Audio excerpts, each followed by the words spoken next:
What's up, guys? It's Sub-Zero here, and today I got some in-houses for you guys. If you guys don't know what those are, this is when a bunch of what's pro in TFT? A bunch of really good TFT players come together before a tournament and they practice together because they don't want to queue up on solo queue, play against all these randos. They want to queue it up with just each other, and you can see everybody on the right side is someone who is going to be playing at Heartsteel Cup second weekend. This weekend, some really standout names like Replay, of course, Wei Iverson, who are watching, T-Lides, Toronto Tokyo, who's been to Worlds.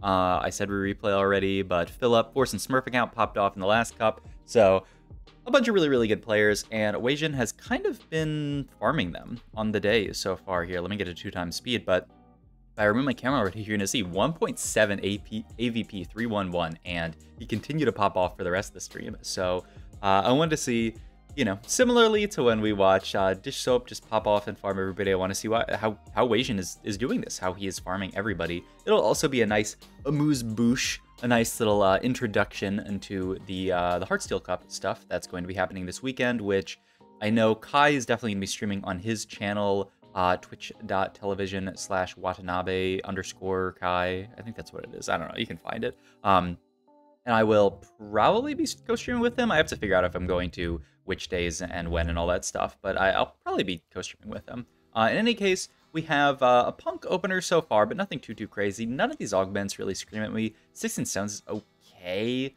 Oh, that's the first one. He wants good for something. That's crazy that that's the first one he rolls to me. I mean, it is pretty. I mean, they're all pretty bad.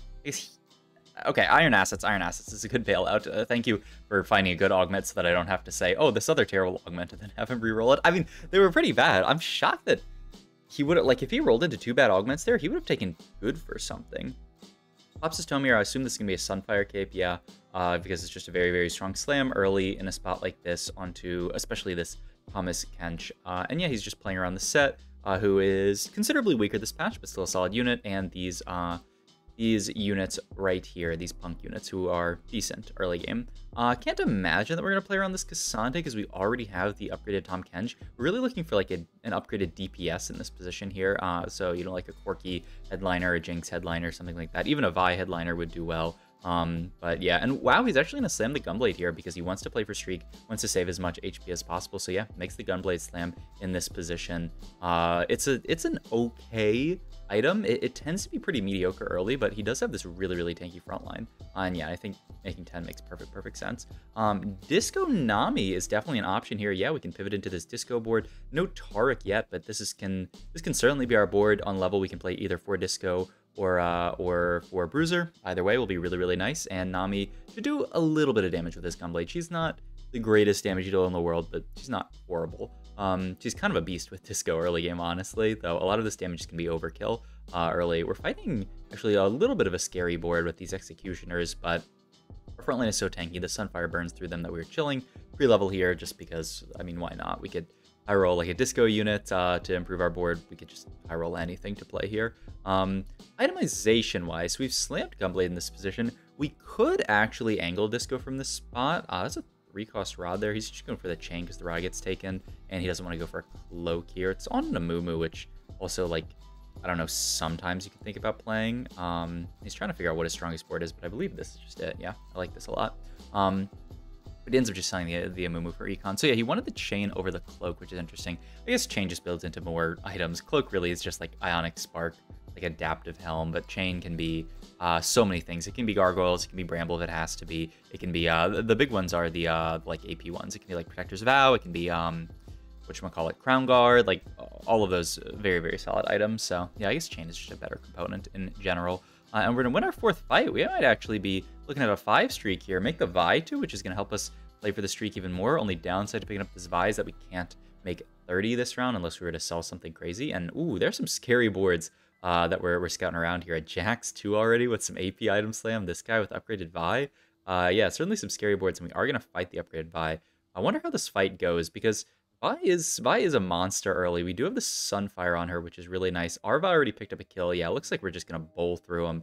Killing that Vi early did wonders for our board. If they had like better frontline and that Vi could keep going, it'd be a little bit scary, but we got to kill that Vi early. Nami's a great matchup into the Vi just because she stuns her. And of course, really important thing that Weijin does here is he open sells his Chosen. He says Nami is very solid in this spot, but we have Ari who could item hold these Nami items. And the other big thing is we would just like a better chosen to play for streak. That is a tome off Krugs. Nothing wrong with that. Not going to make gold here because we want to hold on to the set pair for sure. Picks up maybe a Titan's Resolve. I don't know. Maybe it's a Bramble plus Sword Open or plus Bow Open. I like the I like this Bruiser. Gragas a lot. It can allow us to play for 4 Bruiser. We can put the Ari in here, which I like. Ooh, he's thinking about just popping it immediately. I mean, it would have to. You'd have to like wait until this fight, but I mean, you could certainly see him popping it here. I mean, it's pretty unorthodox though, is the only thing. Like there are a lot of sort of weird ones to play around, like Bruiser +1. I don't know. This is flex gameplay. He could play anything from this spot. It's really just going to depend on what this tome pops out for us. And he held out the Katarina over the Nami, which is pretty interesting. I mean, we're likely to play something AP here. Yeah, I like Martyr a lot. Salvage Bin's also not bad. Ooh, Disco Blitz. I mean, now we'd really, really like to hit a Disco emblem, potentially. I wonder if he's going to... I mean, he's on a 6 streak, so I would be really interested in popping it here to try to spike our board. But he is going to level, get in Spellweaver here, and I think he's going to wait a little bit longer. I mean, leveling for that Echo added... it did add Sentinel and True Damage, so now he's 10, and he has the option of hitting True Damage. So, wow. Really smart stuff from Weijin. He says, I'm not going to be greedy. Or I am going to be a little bit greedy, but I'm not just going to slam this even though like I don't need to. I'm going to wait one more round. I got 2 traits in here, and they're pretty solid traits, so now I can pop it this round, have a higher chance of finding something good. See, now True Damage is in there, but there's Disco. We've already hit the Blitzcrank, so yeah, I think this is actually going to be a Disco game. Now, Disco... It got buffed this patch. It definitely was a little bit underperforming on the previous patch after some really hard nerfs to Twisted Fate. But like we saw last patch with the success of a few games from like Robin Songs, Disco is still playable if you get into a really, really good position for it. The most important thing is having sort of a win streak and the ability to push level 9. If you can push 9, this comp can actually win out. And I mean, look at Weijin's spot. He is 100 streaking here. Relatively rich, though sadly he can't make gold this round. So he's not as rich as, you know, you would hope to be. But I mean, this could certainly be a just a straight up Disco game. Out of this bow here, something like a Static Shiv is fine. I would want to just go for the tier here. Looks like he actually wants tank item here, though. He doesn't. Okay, he ends up taking the Static Shiv anyway. Though I don't know if he's actually gonna end up making it. But yeah, he ends up. I mean, he might not need to actually make Static Shiv. The problem is, like, if it's going to save your streak, you would definitely make it, right? There's a Taric here, yeah, and we can just level for this. Still make 30. Well, yeah, we can still make 30. You would just have to sell one of these guys. And this is really, really smart. I love this, love this, love this. So many players are really, really lazy about this, and it costs them so much. Hovers the Static Shiv here, sees that replay's board is not that strong. I don't need to slam Shiv for this fight. Because if you slamming Shiv is fine. It's like absolutely necessary if it's going to continue our streak. But Weijin judges the fight and says, I don't need to slam Shiv to win this fight, so I'm just going to save this. I'm going to keep the optionality because I would much rather make, like, I don't know, an Archangels or a Shojin or something out of this tier. And, like, eventually we're going to get shred through the fact that we're going to have Ziggs on our board. So no need to slam here. Really, really good stuff from Weijin. And now let's see where next fight is. Once again, hovering the slam. And once again, he judges that, you know, this is a Heartsteel player. The only scary thing is that they have a Yone too, but the fact that they've invested so hard in Heartsteel, there's no way they're going to be able to beat our board, and we're going to win the fight. So I love that stuff. That is just good TFT at its finest. Just waiting to slam the item until you see what the person you're fighting's board is. Because if he had slammed Static Shiv here, now he's down all of the options that he could end up making from the items that he gets off Wolf. So that is just good, clean TFT. I absolutely love it. And so many people just get lazy with that kind of stuff. And they're like, you know, I'll just slam it. I'm probably making Shiv here, but like, you know, maybe his items end up different here. He picks up a Rod here. Could end up being Spark instead of Shiv. Could be like Archangels. Could be Gwinsu. There's so many extra options that exist now. You know, it could be something like a Gwinsu Adaptacone, though that's like a little bit low damage. But we have all the optionality, which is really nice. Because like if we make Shiv, it's really awkward. Yeah, I think I like Gwinsu here. And then I would think Adaptacone, but maybe he's gonna wait on the Adaptacone once again because he doesn't feel like it's that necessary for this fight. The Gwinsu is enough to swing it, though it's pretty scary. Ooh, we just eventually get through the Akali and we're okay. The Ari was safe with all the frontline that we had, and we're gonna win that fight as well. Jeweled Lotus tends to be a very good take at this point in the game. He looked like he was hovering balanced budget. Big Grab Bag is also really... Ooh, Crash Test, though. Crash Test is so nice in this comp. We're rich here, so we are going to roll here, try to pick up just a playable headliner here. Disco on the Blitzcrank is absolutely perfect for us here, and we can continue to play this board, move our tank items over to Blitzcrank, put the Adapticone onto him. So that was really nice. We got to sort of like save the Adapticone. Only downside here is that we put 5 Disco in at the last second, so we didn't get a position for the second Disco ball. But yeah, he's going to Adapticone the Blitzcrank. A fantastic item on him, allows him to get those casts off faster, and so much of his tankiness is in the casting. Sadly, we're going to finally lose a fight here against a pretty strong Katarina 3 board. I don't know if there was a way to beat that, maybe some slightly different positioning and getting value out of the Disco ball, but it's difficult. Now, though, we can move, get better value out of this Disco ball. You can even move the dummies there, but it looks like he just wants the dummies on both sides, though. Like, getting Disco into the dummies, I feel, unless it doesn't work on it. I assume Disco works on these dummies if you place them in the hex and they jump forward, but maybe it doesn't because they like jump before the balls proc. I'm not really sure. I thought for sure it did work, but it may be that he just really wants to put the dummies on the edge here, and he doesn't really care about getting Disco on them because they're going to die so quickly anyway. He would prefer to just have them as far apart from each other so that they can get the maximum value. But yeah, we are coasting here with this Disco board. Another nice thing with Disco being kind of weak is that, you know, how contested is Disco going to be in this lobby? We haven't scouted. I haven't, you know, seen him scout around too much. He has been scouting, but it's just fast on 2x speed. Tier is nice here, right? Yeah, Tier could be Archangels, which would be fantastic. Could even still end up being a static shiv. But yeah, like, I haven't been able to see him scout too much, but like the fact that Disco is a little bit underpowered makes it really nice because like how contested is Disco here? Disco emblem is going to go on to Echo, who's a very nice just unit to put a random item on because he's true damage if we get true damage in later. Obviously not in right now, but you know, later down the line we might pick up a Kiana, get true damage in, and then the item on Echo is going to feel really, really good. This is a scary board. This is really, really annoying that Ari aggroed onto our Blitzcrank immediately because she just tore through him. If the aggro had been slightly different, maybe we could have won this. Well, maybe we still win this fight, even with our Blitz getting blown up. They might just lack the damage. Oh my god. I can't believe we beat Replay there. You look at the damage chart. The enemy already dealt 10,000 damage and we still won just with how tanky our board was. That was crazy. I thought for sure we were going to lose that. But he just has enough little carries on his board. This Lux, this Nami, and then the Ari as well, that he wins that fight. And he's just coasting to a fast 9 here, looking to position his board against people, making sure there's not like an Akali that's going to dive onto his Ari here. Ari left side is fantastic because it's going to aggro onto this Zed immediately. This person does also have a Caitlyn too, which is a little scary, but our Blitzcrank is still alive. This Ari positioning is also so good because it means the Caitlyn took so long to aggro onto the Ari. It looks like we're going to potentially, yeah, 1 unit loss here. We cannot kill that unit, but it was like if Blitz was a little bit healthier, he would have actually finished out that fight, but all good. Still 81 HP here, 67 gold. Just going the fastest 9 of your life here, and just a really, really clean early game. Great sort of like discipline, like I was talking about with the item slams. Just what a fantastic game so far from Weijin.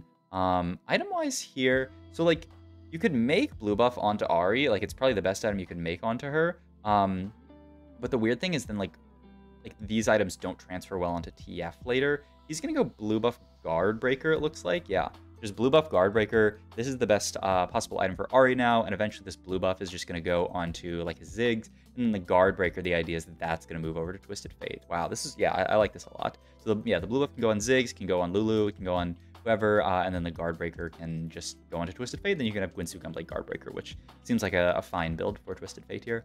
I wonder if Weijin is going to 5-2 it or sack 2 more, because he's pretty rich here. Yeah, 28 gold he's deciding to level here, but he's not so rich that like he can hit everything here. Picks up the Allow, which is fantastic to pick up, and the Kiana as well if he wants it, and yes, he does. Only downside is that we don't actually have an item for Kiana, which is a little bit sad. And he's going to continue to roll down. He'd really like to find...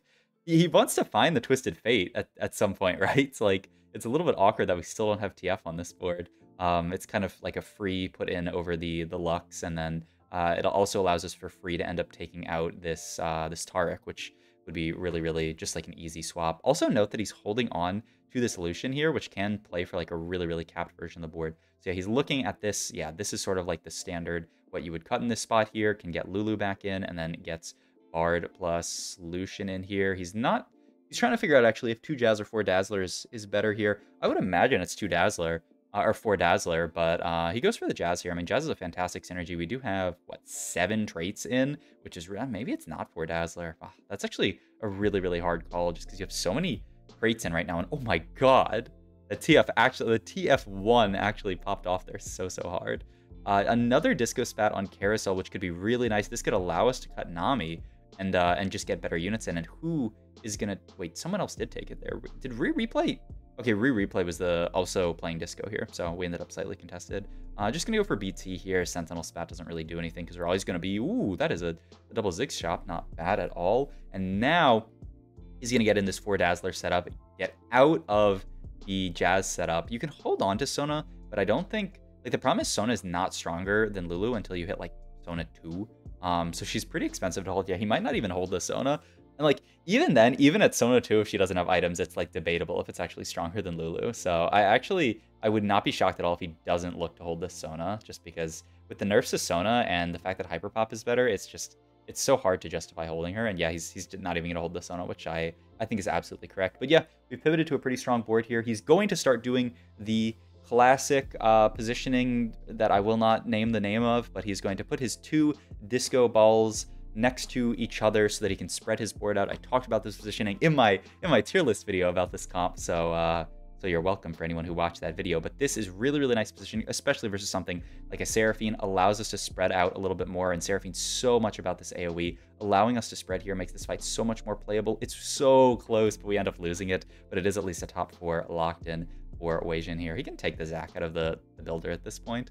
But yeah, like, I love this positioning just because it makes your positioning so much more flex, so much nicer. Also, I've talked about this before, but note the Hyper Pop positioning. I was saying transitioning, but they're going to be on our board forever. But yeah, the Hyper Pop positioning here. Oh, it's Pot of Gold. I didn't even realize is the Galaxy that we're in here. That's going to allow us to hit basically everything.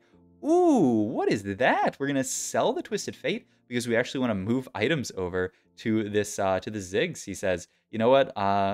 This comp is great, but kind of the weakness of this comp is that we have to play around a Twisted Fate, so why not just play around a Ziggs, put all of our items there, and yeah, 2-star Ziggs. I mean, much better than a Twisted Fate 2-star. Wow, I love this. I love this as a way to really, really cap your board. Just get out of the TF later, just throw them back in as a synergy bot, triple item onto the Ziggs here, Gunblade onto the Lux here, which is like a little bit weird. We have like this blue buff and this Gunblade that aren't like connected, but you know, it's not the end of the world. And the BT on this Alawi 2 now is actually going to give us enough tankiness to potentially win a lot of these fights. Yeah, what a cool board, and what a cool just quick pivot the second he sees that Ziggs. This is a pretty scary fight. Ooh, and obviously you can't tell what's happening because Riot Games has bugged out our board, so we can't see any of our health bars. It looked really, really close there. Lulu 2, really, really big upgrade here. That's nice. The last thing we have to find is like an Echo 2, and that's about it. He's going to full spread here. We're fighting Philip's board. I didn't get a chance to see what that was, but this is the Caitlyn board, actually. So crazy. Twisted Fate and Caitlyn in the top 2, though. Okay, it's the Riven board. Fair enough. And we end up same side as the Riven, which is pretty rough here. This is such a hard matchup for us, especially with the QSS onto Riven, making it so that we can't like Lulu alter or anything like that. Like, what can we do to end up actually winning this fight? I mean, we need to be opposite side, but the problem is Ziggs is really low single target damage. He has trouble actually just, you know, like blowing up this unit. The Twisted Fate 2, maybe that can help a bit, but yeah, like we want our Blitzcrank to be in front of the Ziggs, but it's just so hard with the QSS. He's going to make the quick swaps here, swap everything over to the left side here, Riven on the right side here, so we're going to have some time. We really hope that Riven goes back to the front line. She does end up going back to the front line here, and now we just really want her to go into the oh my god, the Blitzcrank! He doesn't, but it doesn't matter. The Blitzcrank is last alive, and it ends up getting the kill. What a crazy finisher to this game. It's such a sick game. Hope you guys enjoyed this video. If you did, please like, comment, subscribe, and check out my Twitch and all my other links down below. Thanks for watching.